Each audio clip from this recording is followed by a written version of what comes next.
MBC 소리뉴스 42번째 이야기. 탄소 흡수 바다숲 228곳 조성후 관리 미흡. 2022년 8월 30일 오후 1시쯤 강원도 강릉시 주문진읍 주문융리 소돌항. 거세게 내리던 비가 조금 잦아든 항구에는 이따금 파도 부딪히는 소리가 들릴 뿐 오가는 사람은 찾기 어려웠습니다. 멀리 방파제 끝으로 빨간 등대가 보이고 부두에는 출항하지 못한 소형 어선 20여 척이 물결에 흔들리고 있었습니다. 배들이 오가지 않아 더욱 투명한 바닷물 속으로 바닷말, 즉 해조류가 거무스레하게 군락을 이룬 모습이 넓게 펼쳐졌습니다. 이렇게 해조류가 번성한 곳을 바다숲이라고 합니다. 해양생물의 서식지가 되는 바다숲은 어족 자원을 풍성하게 할 뿐 아니라 지구온난화를 일으키는 이산화탄소를 흡수하는 기능도 있어 최근 주목받고 있습니다. 소돌항에는 자연적으로 형성된 바다숲 외에 인공 바다숲도 있습니다. 소돌항에서 조금 떨어진 주문 융리해역에 2012년부터 140헥타르 규모의 인공 바다숲이 조성됐습니다. 국제규격 축구장 약 200개 규모입니다. 해양수산부와 한국수산자원공단이 기후변화로 심해지는 갯녹음을 막기 위해 2009년부터 추진한 바다숲 조성 사업의 일환입니다. 기후변화로 심해지는 갯녹음 막으려 해조류 군락 조성. 갯녹음이란 바닷가 안반 지역에서 해조류가 사라지고 흰색의 석회조류가 달라붙어 안반이 흰색으로 변하는 현상입니다. 바다 사막화, 백화 현상이라고도 합니다. 갯녹음이 일어나면 해안의 바다숲이 사라지고 바다숲을 먹이와 서식지로 삼던 어족 자원도 함께 줄어듭니다. 한국수산자원공단에 따르면 국내에서 갯녹음 현상은 1980년대부터 나타났는데 기후변화와 함께 심해져 매년 동해, 남해 등에서 여의도 면적의 약 4배인 1200헥타르 정도가 발생하는 것으로 추정됩니다. 부경대 박경일 교수의 논문 바다숲 조성 사업의 경제적 효과 분석에 따르면 인공 바다숲은 갯녹음을 막아 어획량을 늘리는 효과가 있습니다. 주문 융리의 바다숲이 조성되기 전인 2008년에서 2011년과 조성 후인 2012년에서 2013년을 비교한 결과 우렁생이는 약 30%, 문어는 약 150% 등 어획량이 증가했습니다. 소돌 어촌계에서 어업에 종사하는 50대 정모 씨는 이렇게 말했습니다. 여름이 나날이 더워지면서 기후변화를 체감해요. 바다숲 같은 것을 조성해서 어획량이 증가하면 어민에게도 좋은 일이죠. 해조류, 염생류, 맹그로브 숲은 온난화 막는 탄소 저장고. 그런데 본격화하는 기후위기와 함께 더 큰 기대를 모으는 것은 바다숲의 탄소 흡수력입니다. 바다숲이 블루카본, 즉 해양 생태계가 흡수하는 탄소의 저장고가 되기 때문입니다. 블루카본은 2009년 UN 세계자연보전연맹이 출간한 보고서에서 처음 언급됐고 2019년 UN 기후변화에 관한 정부 간 협의체가 해양 및 빈권 특별보고서에서 공식적인 온실가스 감축 수단으로 인정했습니다. 특별보고서에 따르면 바다숲이 번성한 해저 토양이 저장할 수 있는 탄소는 1헥타르당 1000탄소톤으로 육지가 저장할 수 있는 양보다 훨씬 많습니다. IPCC가 인정한 블루카본에는 해초류, 소금기가 많은 땅에서 자라는 식물인 염생류, 맹그로브 숲 등이 있습니다. 세계 151개국이 해초류, 염생류, 맹그로브 중 하나의 블루카본을 보유하고 있고 71개국은 셋을 모두 가지고 있습니다. 한국에 있는 해조류 잘피도 대표적인 블루카본으로 꼽힙니다. 2022년까지 전국 연안에 조성된 바다숲은 총 228개소, 전체 면적은 29,180헥타르입니다. 포항공과대학교 이기택 교수 연구진이 2019년 발표한 바다숲 탄소 흡수력 조사에 따르면 바다숲 1헥타르의 탄소 흡수력은 연간 3.37톤입니다. 이를 기준으로 하면 현재까지 조성된 바다숲이 흡수하는 탄소는 약 9만 8천 톤에 이릅니다. 한국수산자원공단은 수산자원관리 기본계획에 따라 2030년까지 바다숲을 약 2만 4천 헥타르 추가로 조성할 계획입니다. 그러면 전체 바다숲 규모는 5만 4천 헥타르, 탄소 흡수량은 연간 18만여 톤에 이를 전망입니다. 공단에 따르면 바다숲을 조성하는 방법은 지역별로 차이가 있습니다. 동해는 다시마, 대왕 등을 활용한 바다숲이 대표적입니다. 서해는 갯벌이 넓게 분포하고 있어 잘피류와 염생식물을 활용합니다. 남해는 바다에 부유물이 많아 빛이 투과하는 양이 적기 때문에 빛이 적은 지역에서도 살 수 있는 참모자반, 곰피 등이 이식됩니다.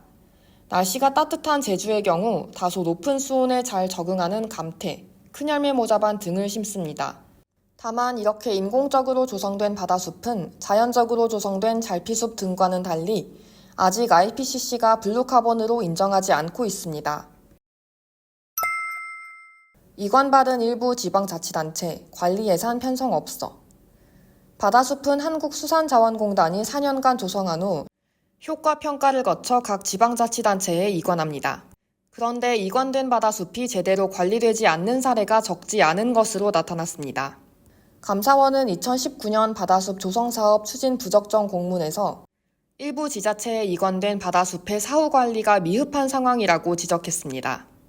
감사원이 2019년 잠수부를 동원해 조사한 결과 경기도 안산시에 조성된 바다숲에서는 이식한 해조류가 대부분 사라지고 콘크리트 구조체인 인공어초만 남아있었던 것으로 나타났습니다. 조성한 바다숲이 제대로 안정되지 않은 상태에서 지자체에 이관됐고 사후관리가 미흡했기 때문입니다. 포항시는 2014년부터 5개 해역의 바다숲을 넘겨받았으나 이를 관리하기 위한 예산을 편성하지 않은 것으로 나타났습니다. 포항시 일자리경제국 수산진흥과 담당자는 이렇게 말했습니다. 예산 편성 지침에 국가조성 바다숲 관리 목적 예산이 포함되어 있지 않기 때문입니다. 경북 울진군과 인천 옹진군에서도 2015년 바다숲을 이관받은 후 사후관리를 목적으로 편성된 예산은 없는 것으로 나타났습니다. 환경단체에서는 해조류의 생식주기를 고려하지 않고 바다숲을 조성하는 것은 역효과라는 지적도 나왔습니다. 녹색연합은 2022년 5월 성명을 통해 정부는 바다숲 사업에 2009년부터 연간 300억 이상을 투입했다며 갯녹음 발생 원인을 제대로 규명하지 않고 바다숲을 조성하는 것은 밑빠진 독에 물붓기라고 지적했습니다. 녹색연합 해양생태팀 신주희 활동가는 2022년 6월 단비뉴스 인터뷰에서 해역마다 갯녹음 발생 원인이 다른 만큼 근본적인 원인을 제거할 수 있는 정책이 필요하다며 이렇게 말했습니다. 현재 바다숲 조성 사업은 갯녹음이 심각하게 일어나고 있는 지역을 복원한다기보다는 사업이 성공할 수 있을 법한 지역에 바다숲을 조성하고 있습니다. 수온 상승, 육지에서 오는 오염원 등 갯녹음의 발생 원인은 해역마다 다릅니다. 따라서 해역별 갯녹음 발생 원인에 대한 조사를 시급하게 진행하고 원인지와 인위적 유입원을 제거하기 위한 관리 감독이 수반되는 정책이 필요합니다. 신공항 건설 대신 갯벌 등 해양 생태계 지켜야. 블루카본을 확대하는 노력은 세계적으로 이루어지고 있습니다. 인도네시아에서는 세계에서 두 번째로 긴 해안선에 맹그로브 숲을 재건하고 해양 쓰레기를 줄이는 정책을 추진하고 있습니다. 중국은 에코 쇼어라인 정책을 통해 해안 생태계 보호와 복원을 추진합니다. 에코 쇼어라인은 친환경 소재로 만든 방파제를 이용해 해수면 상승에 대비하고 생물 다양성을 촉진한다는 구상입니다. 한국은 윤석열 정부의 120대 국정과제 중 41번으로 해양영토 수호 및 지속가능한 해양관리를 내세웠습니다. 정부는 블루카본 확대를 위해 갯벌과 바다숲 등 탄소 흡수원을 늘리고 친환경 부표를 보급해 해양 쓰레기를 예방하는 등 깨끗한 바다 환경을 조성하겠다고 밝혔습니다. 2022년 7월 22일 해양수산부 주최로 열린 2022 블루카본 국제포럼에서 김종성 서울대 지구환경과학부 교수는 이렇게 말했습니다. 연구팀이 전국 단위의 연안습진의 블루카본과 온실가스 흡수량을 평가한 결과 우리나라 갯벌의 탄소 침적률이 49만 톤 정도라는 것을 조사했습니다. 탄소 침적이란 탄소를 퇴적해 격리하는 방식입니다. 49만 톤의 탄소는 연간 승용차 11만 대가 뿜어내는 탄소를 흡수할 수 있는 용량입니다. 김 교수는 또 이렇게 덧붙였습니다. 기후변화 대응을 위한 토탈 솔루션으로서 블루카본의 가치는 훨씬 더 크다고 강조하고 싶습니다. 한편 환경단체들은 블루카본 확대를 위해 정부가 해양 생태계 보존을 우선해야 한다고 지적합니다. 녹색연합 신주희 활동가는 이렇게 말했습니다. 갯벌과 연안 매립지에 추진하는 신공항 개발 사업은 블루카본 확대와 역행합니다. 블루카본 확대를 위해서는 갯벌 및 연안 생태계의 보전을 최우선으로 해야 합니다. 현재 부산 가덕도와 전북 군산시 새만금간척지에서 신공항 건설이 추진되고 있는데 환경단체들은 이들 지역에 공항이 들어서면 멸종위기 동식물 서식지가 사라지는 등 환경 파괴가 극심할 것이라고 우려하고 있습니다. 취재의 이현희, 녹음의 전나경, 박세은, 김정현, 양혁규, 강민정, 편집의 전나경이었습니다. 지금까지 단비 소리뉴스였습니다.